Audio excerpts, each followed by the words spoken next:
ಪಾಕಿಸ್ತಾನ ನಡುವಿನ ಬಜೆಟ್ ವಿಚಾರವನ್ನು ನಿಮ್ಮ ಮುಂದೆ ಹೇಳ್ತಾ ಹೋಗ್ತೀನಿ. ಭಾರತ ಮತ್ತು ಪಾಕಿಸ್ತಾನದ ನಡುವೆ ಯಾವ ಥರ ಬಜೆಟ್? ಭಾರತದ ಬಜೆಟ್ 50,65,000 ಲಕ್ಷ ಕೋಟಿ, 50.65 ಲಕ್ಷ ಕೋಟಿ.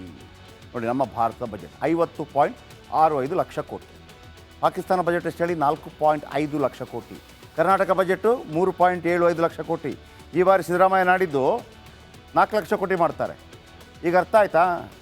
ಕರ್ನಾಟಕದ ಬಜೆಟಲ್ಲಿ ಪಾಕಿಸ್ತಾನ, ಆಮೇಲೆ ಅವ್ರಿಗೆ ಕಾಶ್ಮೀರ ಬೇಕಂತೆ. ಲೋ, ಇರೋದ್ರಲ್ಲಿ ಸ್ವಲ್ಪ ಚೆನ್ನಾಗಿ ಊಟ ತಿಂಡಿ ಮಾಡ್ಕೊಂಡು ಚೆನ್ನಾಗಿರೋ, ಯಾಕೆ ಬೇಕಿದೆಲ್ಲ ಸುಮ್ಮನೆ? ರಕ್ಷಣಾ ಬಜೆಟ್ ನೋಡಿ ನಮ್ಮದು 6.81 ಲಕ್ಷ ಕೋಟಿ, 6.81 ಲಕ್ಷ ಕೋಟಿ. ಪಾಕಿಸ್ತಾನ 59,000 ಕೋಟಿ. ಪಾಪ ಅವರು ಅಲ್ಲಿ ಜನ ಹೇಳ್ತಾ ಇದ್ದಾರೆ, ಏನ್ರಿ ನಾವು ಸುಮ್ಮನೆ ಹಿಂಗೆ ಮಾತಾಡ್ತಾ ಆರೋಗ್ಯ ನಾವು 1 ಲಕ್ಷ ಕೋಟಿ ಇಟ್ಟಿದ್ದೀವಿ, ಪಾಕಿಸ್ತಾನ 6,000 ಕೋಟಿ ಇಟ್ಟಿದೆ.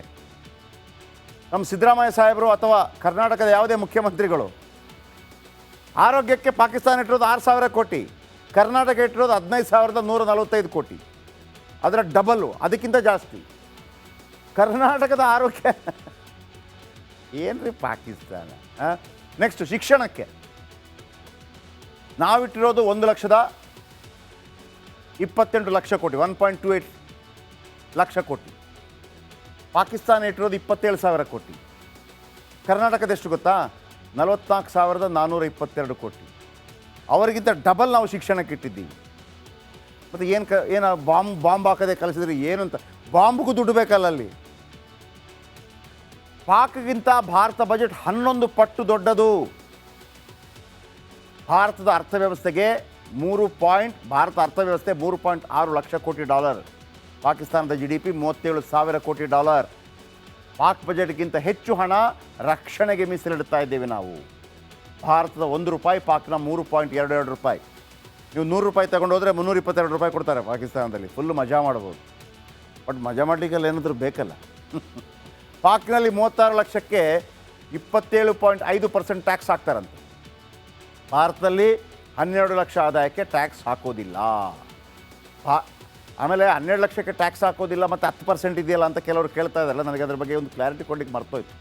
ಅಲ್ಲ ಸರ್, 4 ಲಕ್ಷಕ್ಕೆ 5% ಅಥವಾ ಇಷ್ಟು 10% ಮತ್ತು 12 ಲಕ್ಷಕ್ಕೆ ಇಲ್ಲ ಅಂತೀರಲ್ಲ, ಹಂಗಲ್ಲ. 12 ಲಕ್ಷ ತನಕ ನಿಮಗೊಂದು ಸಣ್ಣ ಟ್ಯಾಕ್ಸ್ ಬರುತ್ತೆ, 1.2 ಲ್ಯಾಕ್ಸ್ ತನಕ ಅಥವಾ 1 ಲಕ್ಷ ಟ್ಯಾಕ್ಸ್ ಬರುತ್ತೆ. ಆದರೆ ನಿಮಗೆ ಇಡೀ ದುಡ್ಡನ್ನು ಉಳಿಸ್ಬೋದು.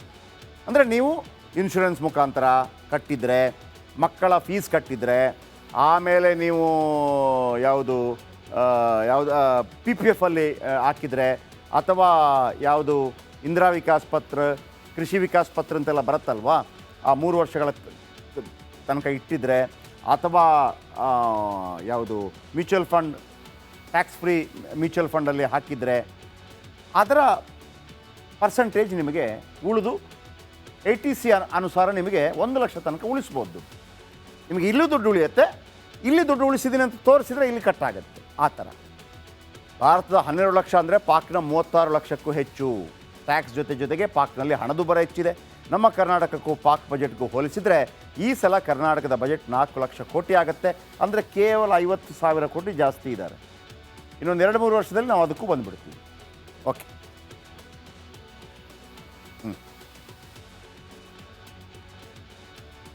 ಇನ್ನು ಅಮೆರಿಕ ಜಗತ್ತಿಗೆ ಶಾಕ್ ಕೊಡಲು ಮುಂದಾಗಿದೆಯಂತೆ. ಕಿಮಕ್ ಅಂದರೆ ಸಾಕು, ಟ್ಯಾಕ್ಸ್ ಮೇಲೆ ಟ್ಯಾಕ್ಸ್ ಹಾಕಿ ಭಯ ಬೀಳಿಸ್ತಾ ಇದೆ. ಆದರೆ ಭಾರತದ ಮೇಲೆ ಟ್ರಂಪ್ ಪ್ರೀತಿ ಹೆಚ್ಚಾಗ್ತಾ ಇದೆ. ಬನ್ನಿ ಒಂದು ರಿಪೋರ್ಟ್ ನೋಡೋಣ. ಪಾಕಿಸ್ತಾನ ನಡುವಿನ ಬಜೆಟ್ ವಿಚಾರವನ್ನು ನಿಮ್ಮ ಮುಂದೆ ಹೇಳ್ತಾ ಹೋಗ್ತೀನಿ. ಭಾರತ ಮತ್ತು ಪಾಕಿಸ್ತಾನದ ನಡುವೆ ಯಾವ ಥರ ಬಜೆಟ್? ಭಾರತದ ಬಜೆಟ್ 50,65,000 ಲಕ್ಷ ಕೋಟಿ, 50.65 ಲಕ್ಷ ಕೋಟಿ. ನೋಡಿ, ನಮ್ಮ ಭಾರತದ ಬಜೆಟ್ 50.65 ಲಕ್ಷ ಕೋಟಿ. ಪಾಕಿಸ್ತಾನ ಬಜೆಟ್ ಎಷ್ಟು ಹೇಳಿ? 4.5 ಲಕ್ಷ ಕೋಟಿ. ಕರ್ನಾಟಕ ಬಜೆಟು 3.75 ಲಕ್ಷ ಕೋಟಿ. ಈ ಬಾರಿ ಸಿದ್ದರಾಮಯ್ಯ ನಾಡಿದ್ದು 4 ಲಕ್ಷ ಕೋಟಿ ಮಾಡ್ತಾರೆ. ಈಗ ಅರ್ಥ ಆಯ್ತಾ? ಕರ್ನಾಟಕದ ಬಜೆಟಲ್ಲಿ ಪಾಕಿಸ್ತಾನ, ಆಮೇಲೆ ಅವ್ರಿಗೆ ಕಾಶ್ಮೀರ ಬೇಕಂತೆ. ಲೋ, ಇರೋದ್ರಲ್ಲಿ ಸ್ವಲ್ಪ ಚೆನ್ನಾಗಿ ಊಟ ತಿಂಡಿ ಮಾಡ್ಕೊಂಡು ಚೆನ್ನಾಗಿರೋ, ಯಾಕೆ ಬೇಕಿದೆಲ್ಲ ಸುಮ್ಮನೆ?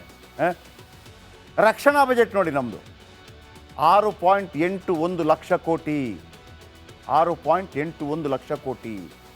ಪಾಕಿಸ್ತಾನ 59,000 ಕೋಟಿ. ಪಾಪ ಅವರು ಅಲ್ಲಿ ಜನ ಹೇಳ್ತಾ ಇದ್ದಾರೆ, ಏನ್ರಿ ನಾವು ಸುಮ್ಮನೆ ಹಿಂಗೆ ಮಾತಾಡ್ತಾ ಆರೋಗ್ಯ ನಾವು 1 ಲಕ್ಷ ಕೋಟಿ ಇಟ್ಟಿದ್ದೀವಿ, ಪಾಕಿಸ್ತಾನ 6,000 ಕೋಟಿ ಇಟ್ಟಿದೆ. ನಮ್ಮ ಸಿದ್ದರಾಮಯ್ಯ ಸಾಹೇಬರು ಅಥವಾ ಕರ್ನಾಟಕದ ಯಾವುದೇ ಮುಖ್ಯಮಂತ್ರಿಗಳು ಆರೋಗ್ಯಕ್ಕೆ ಪಾಕಿಸ್ತಾನ ಇಟ್ಟಿರೋದು 6,000 ಕೋಟಿ, ಕರ್ನಾಟಕ ಇಟ್ಟಿರೋದು 15,145 ಕೋಟಿ, ಅದರ ಡಬಲ್ಲು, ಅದಕ್ಕಿಂತ ಜಾಸ್ತಿ. ಕರ್ನಾಟಕದ ಆರೋಗ್ಯ ಏನ್ರಿ ಪಾಕಿಸ್ತಾನ. ನೆಕ್ಸ್ಟ್ ಶಿಕ್ಷಣಕ್ಕೆ ನಾವಿಟ್ಟಿರೋದು 1,28,00,000 ಕೋಟಿ, 1.28 ಲಕ್ಷ ಕೋಟಿ. ಪಾಕಿಸ್ತಾನ ಇಟ್ಟಿರೋದು 27,000 ಕೋಟಿ. ಕರ್ನಾಟಕದೆಷ್ಟು ಗೊತ್ತಾ? 44,422 ಕೋಟಿ. ಅವರಿಗಿಂತ ಡಬಲ್ ನಾವು ಶಿಕ್ಷಣಕ್ಕೆ ಇಟ್ಟಿದ್ದೀವಿ. ಮತ್ತು ಏನು ಬಾಂಬ್ ಹಾಕದೆ ಕಲಿಸಿದ್ರೆ ಏನು ಅಂತ, ಬಾಂಬ್ಗೂ ದುಡ್ಡು ಬೇಕಲ್ಲ ಅಲ್ಲಿ. ಪಾಕ್ಗಿಂತ ಭಾರತ ಬಜೆಟ್ 11 ಪಟ್ಟು ದೊಡ್ಡದು. ಭಾರತದ ಅರ್ಥವ್ಯವಸ್ಥೆಗೆ ಭಾರತ ಅರ್ಥವ್ಯವಸ್ಥೆ $3.6 ಲಕ್ಷ ಕೋಟಿ. ಪಾಕಿಸ್ತಾನದ GDP $37,000 ಕೋಟಿ. ಪಾಕ್ ಬಜೆಟ್ಗಿಂತ ಹೆಚ್ಚು ಹಣ ರಕ್ಷಣೆಗೆ ಮೀಸಲಿಡ್ತಾ ಇದ್ದೇವೆ ನಾವು. ಭಾರತದ ₹1, ಪಾಕ್ನ $3.22. ನೀವು ₹100 ತಗೊಂಡೋದ್ರೆ $322 ಕೊಡ್ತಾರೆ ಪಾಕಿಸ್ತಾನದಲ್ಲಿ. ಫುಲ್ಲು ಮಜಾ ಮಾಡ್ಬೋದು. ಬಟ್ ಮಜಾ ಮಾಡಲಿಕ್ಕೆಲ್ಲ ಏನಾದರೂ ಬೇಕಲ್ಲ. ಪಾಕ್ನಲ್ಲಿ 36 ಲಕ್ಷಕ್ಕೆ 27.5% ಟ್ಯಾಕ್ಸ್ ಹಾಕ್ತಾರಂತೆ. ಭಾರತದಲ್ಲಿ 12 ಲಕ್ಷ ಆದಾಯಕ್ಕೆ ಟ್ಯಾಕ್ಸ್ ಹಾಕೋದಿಲ್ಲ. ಆಮೇಲೆ 12 ಲಕ್ಷಕ್ಕೆ ಟ್ಯಾಕ್ಸ್ ಹಾಕೋದಿಲ್ಲ ಮತ್ತು 10% ಇದೆಯಲ್ಲ ಅಂತ ಕೆಲವರು ಕೇಳ್ತಾ ಇದ್ದಾರಲ್ಲ, ನನಗೆ ಅದ್ರ ಬಗ್ಗೆ ಒಂದು ಕ್ಲಾರಿಟಿ ಕೊಡ್ಲಿಕ್ಕೆ ಮರ್ತೋಯ್ತು. ಅಲ್ಲ ಸರ್, 4 ಲಕ್ಷಕ್ಕೆ 5% ಅಥವಾ ಇಷ್ಟು 10% ಮತ್ತು 12 ಲಕ್ಷಕ್ಕೆ ಇಲ್ಲ ಅಂತೀರಲ್ಲ, ಹಂಗಲ್ಲ. 12 ಲಕ್ಷ ತನಕ ನಿಮಗೊಂದು ಸಣ್ಣ ಟ್ಯಾಕ್ಸ್ ಬರುತ್ತೆ, 1.2 ಲ್ಯಾಕ್ಸ್ ತನಕ ಅಥವಾ 1 ಲಕ್ಷ ಟ್ಯಾಕ್ಸ್ ಬರುತ್ತೆ. ಆದರೆ ನಿಮಗೆ ಇಡೀ ದುಡ್ಡನ್ನು ಉಳಿಸ್ಬೋದು. ಅಂದರೆ ನೀವು ಇನ್ಶೂರೆನ್ಸ್ ಮುಖಾಂತರ ಕಟ್ಟಿದರೆ, ಮಕ್ಕಳ ಫೀಸ್ ಕಟ್ಟಿದರೆ, ಆಮೇಲೆ ನೀವು ಯಾವುದು PPF ಅಲ್ಲಿ ಹಾಕಿದರೆ, ಅಥವಾ ಯಾವುದು ಇಂದಿರಾ ವಿಕಾಸ್ ಪತ್ರ, ಕೃಷಿ ವಿಕಾಸ್ ಪತ್ರ ಅಂತೆಲ್ಲ ಬರುತ್ತಲ್ವಾ, ಆ 3 ವರ್ಷಗಳ ತನಕ ಇಟ್ಟಿದ್ರೆ, ಅಥವಾ ಯಾವುದು mutual fund, tax free mutual ಫಂಡಲ್ಲಿ ಹಾಕಿದರೆ, ಅದರ ಪರ್ಸೆಂಟೇಜ್ ನಿಮಗೆ ಉಳಿದು 80C ಅನುಸಾರ ನಿಮಗೆ 1 ಲಕ್ಷ ತನಕ ಉಳಿಸ್ಬೋದು. ನಿಮಗೆ ಇಲ್ಲೂ ದುಡ್ಡು ಉಳಿಯುತ್ತೆ, ಇಲ್ಲಿ ದುಡ್ಡು ಉಳಿಸಿದ್ದೀನಿ ಅಂತ ತೋರಿಸಿದರೆ ಇಲ್ಲಿ ಕಟ್ಟಾಗುತ್ತೆ. ಆ ಥರ ಭಾರತದ 12 ಲಕ್ಷ ಅಂದರೆ ಪಾಕ್ನ 36 ಲಕ್ಷಕ್ಕೂ ಹೆಚ್ಚು. ಟ್ಯಾಕ್ಸ್ ಜೊತೆಗೆ ಪಾಕ್ನಲ್ಲಿ ಹಣದುಬ್ಬರ ಹೆಚ್ಚಿದೆ. ನಮ್ಮ ಕರ್ನಾಟಕಕ್ಕೂ ಪಾಕ್ ಬಜೆಟ್ಗೂ ಹೋಲಿಸಿದರೆ ಈ ಸಲ ಕರ್ನಾಟಕದ ಬಜೆಟ್ 4 ಲಕ್ಷ ಕೋಟಿ ಆಗುತ್ತೆ. ಅಂದರೆ ಕೇವಲ 50,000 ಕೋಟಿ ಜಾಸ್ತಿ ಇದ್ದಾರೆ. ಇನ್ನೊಂದು 2-3 ವರ್ಷದಲ್ಲಿ ನಾವು ಅದಕ್ಕೂ ಬಂದುಬಿಡ್ತೀವಿ. ಓಕೆ.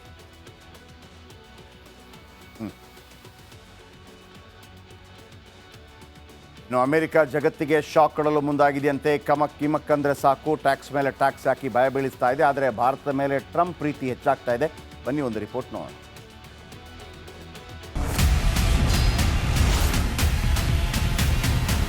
ಪರಿಷತ್ ಕಲಾಪದಲ್ಲಿ ಪ್ರತಿಧ್ವನಿಸಿದೆ ಕಣ್ಣೀರ ಖಾನಾಪುರ. ರಿಪಬ್ಲಿಕ್ ಕನ್ನಡ ಸುದ್ದಿವಾಹಿನಿ ತಂಡ ಕಣ್ಣೀರ ಖಾನಾಪುರ ಅಭಿಯಾನದ ಮೂಲಕ ಒಂದು ಗ್ರೌಂಡ್ ರಿಪೋರ್ಟ್ ಮಾಡಿ ಕಾಡಂಚಿನ ಜನರ ಬದುಕು ಬವಣೆಯನ್ನು ತೆರೆದಿಟ್ಟಿದೆ. ಒಂದ್ಸಲಿ ವೋಟಿಂಗ್ ತಗೊಂಡ್ರೆ ಕೆಲಸ ಮುಗಿದ್ರಿ ಸರ್. ಹೆಣ್ಮಕ್ಳು ರಾತ್ರಿ ಹೊರಗಡೆ ಹೋಗೋದಕ್ಕೆ ಭಯ ಪಡ್ತಾರೆ. ಹೆಸರಿಗಷ್ಟೇ MLAಗಳು ರೊಕ್ಕ ಮಾಡ್ಕೊಂಡು ಹೊಂಟಾರ. ಜನರನ್ನ ಈ ರೀತಿ ಸ್ಟ್ರಕ್ಚರ್ಗಳ ಮೂಲಕ ತೆಗೆದುಕೊಂಡು ಹೋಗ್ತಾರೆ ಅಂತ ಹೇಳಿದ್ರೆ ನಮಗೆ ನಾಚಿಕೆ ಆಗಬೇಕು. ಒಂದೊಂದು ಪರಿವಾರಕ್ಕೆ 15 ಲಕ್ಷ ರೂಪಾಯಿ ಕೊಡ್ತೇವೆ.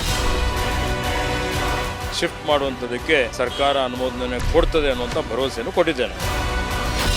ನಾವು ನಿರಂತರವಾಗಿ ಕಣ್ಣೀರ ಖಾನಾಪುರ ಅನ್ನೋ ಶೀರ್ಷಿಕೆ ಅಡಿಯಲ್ಲಿ ಮಾಡಿದಂತ ವರದಿ ಮ್ಯಾಸಿವ್ ಇಂಪ್ಯಾಕ್ಟ್ ಆಗಿದೆ. ರಿಪಬ್ಲಿಕ್ ಕನ್ನಡ, ಇದು ನಿಮ್ಮ ಧ್ವನಿ.